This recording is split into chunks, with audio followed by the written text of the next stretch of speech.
It's finally finished. My original childhood Slave 1 set. Or am I supposed to call it Firespray now? Hey guys, just to recap, this series is about my journey to restore all of my old childhood LEGO Star Wars sets to their former glory. After reclaiming my old collection from my parents' house, I sorted it by color and type, while also picking out any parts from specific sets that I recognized right away. A couple of things I wanted to disclose real quick. I actually completed this restore almost a year ago at the time of this upload. Thing is, my laptop at the time was a total piece of crap and would literally crash every time I tried to edit videos or do like anything really. So I had to take a hiatus for a while. But all good now because I got a new laptop so I can actually do stuff now. The first set I decided to work on was set 7153, Jango Fett's Slave 1. I chose this set first because it looked like I had majority of the parts for it already, and it's probably one of my favorites from the whole collection. Before I got started, I came up with a quick list of steps just to keep in mind while I go through this whole process. Step 1.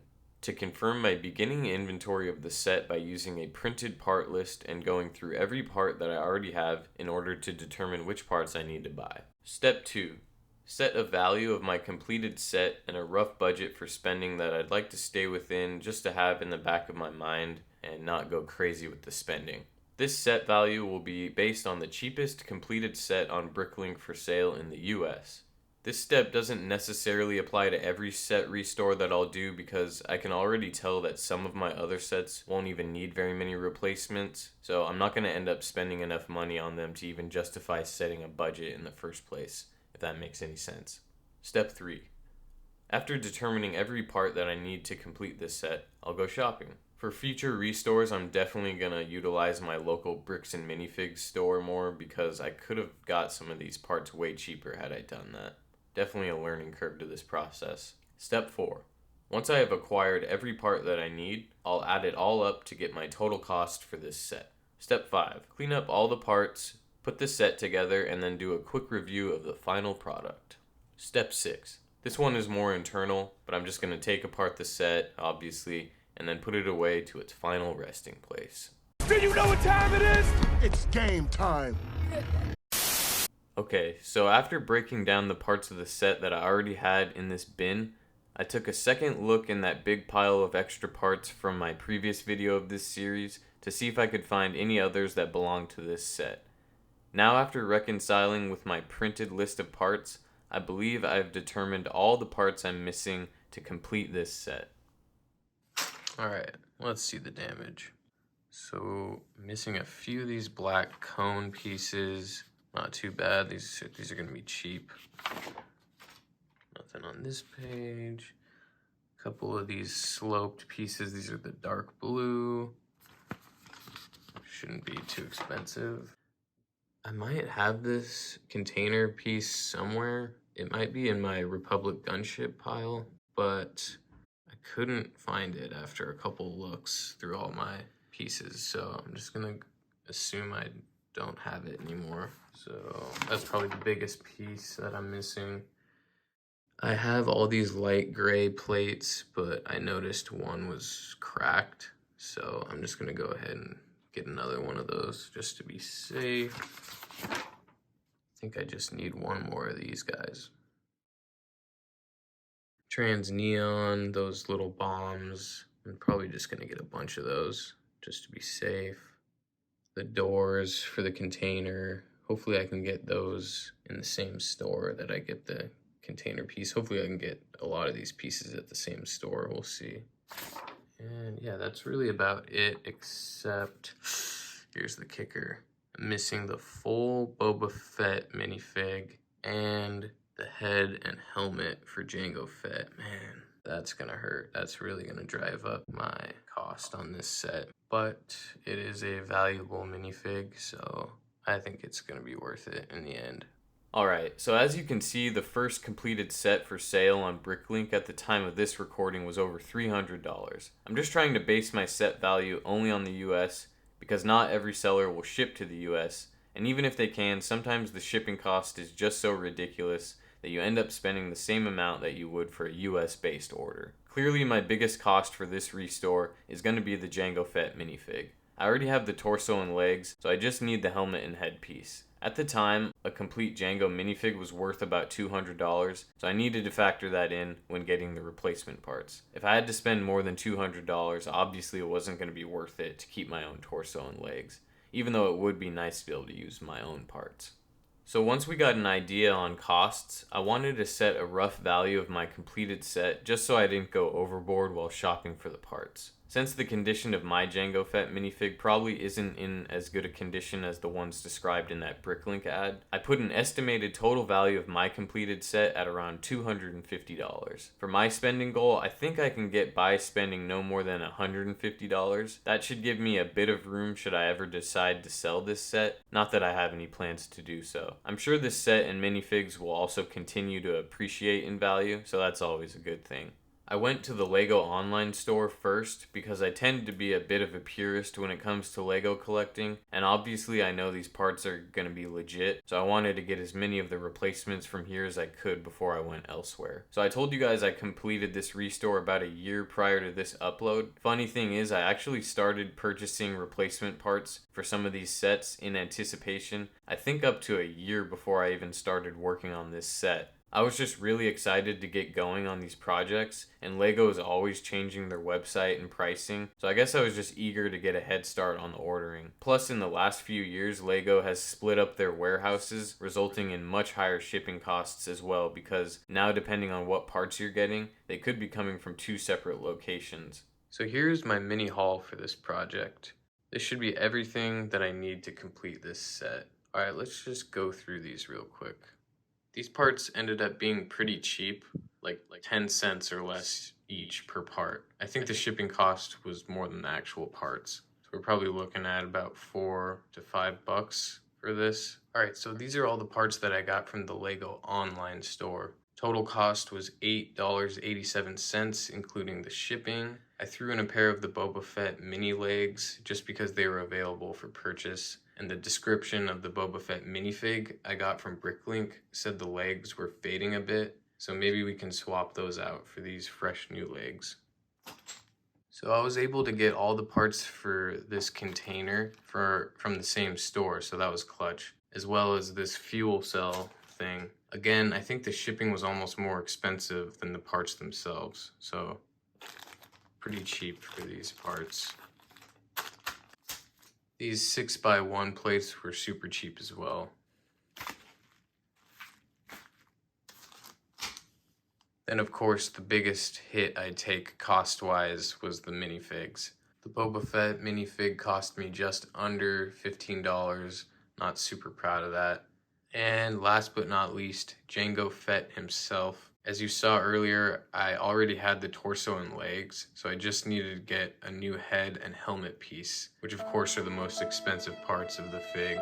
Maybe there was a cheaper deal out there somewhere, but all things considered, I completed the fig for just over $100, and I got to use my own torso and legs, which felt kind of important to me.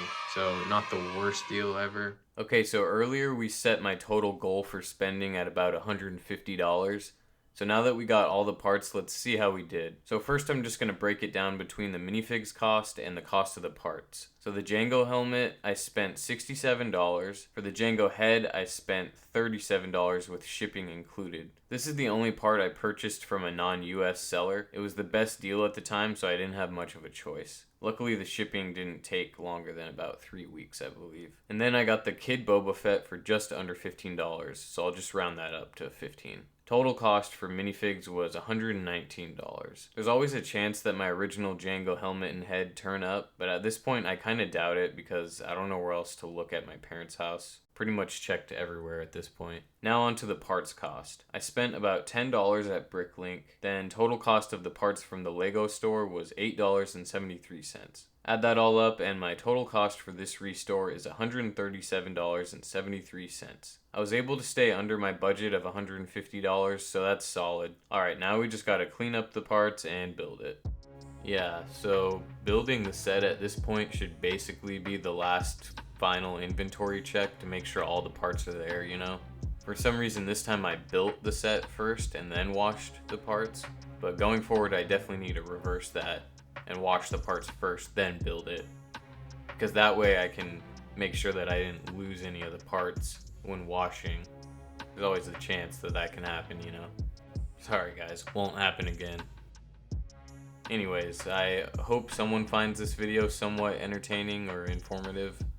I definitely learned a lot this first time around, and we'll do a few things differently next time. Like I said earlier, utilizing my local bricks and minifigs store is a great way to save money when you need random parts, if you don't mind hunting for them in those big trays that they have, you know. Bricklink stores, they're always going to have the parts you're looking for, but if you have to go to multiple stores through Bricklink, the shipping costs can be killer. Anyways.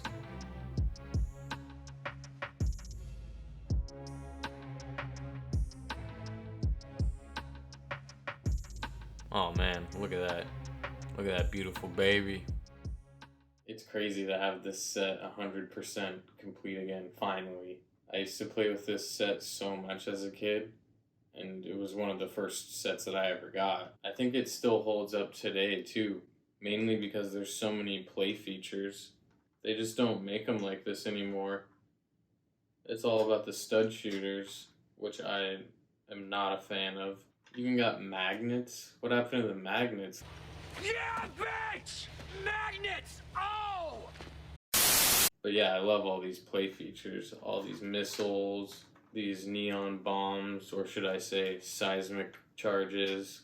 The set even has a better rotating cockpit than the more recent 20th anniversary Boba Fett Slave one. That one just has like a 2x4 plank for Boba Fett to sit on.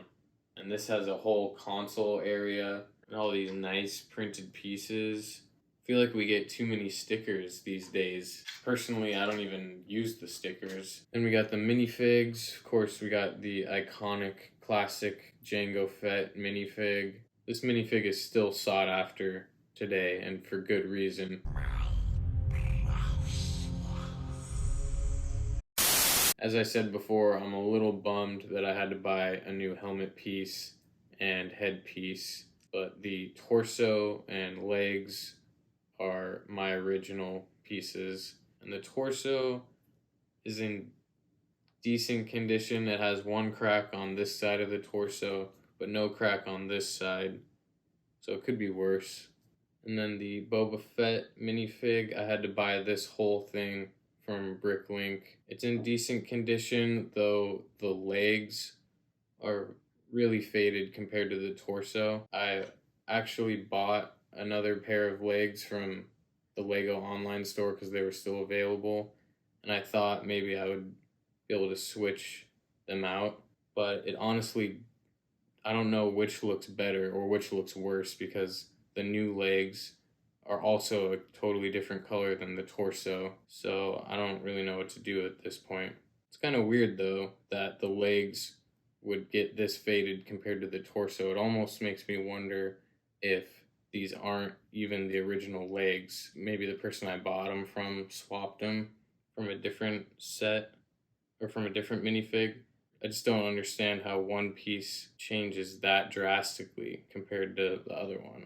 But what do I know? As far as the quality of the pieces go, and these are majority my pieces from my original collection, I did notice a few cracks like on these arch type pieces, and then a little crack right here, but I didn't really notice any more cracks. There's a tiny crack right there.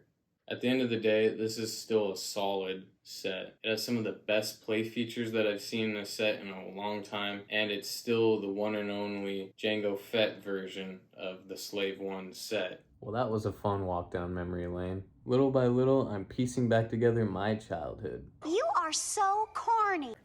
Anyway. Alright, it's all locked away now. It's out of my hands. We have top men working on it right now. Who? Top men.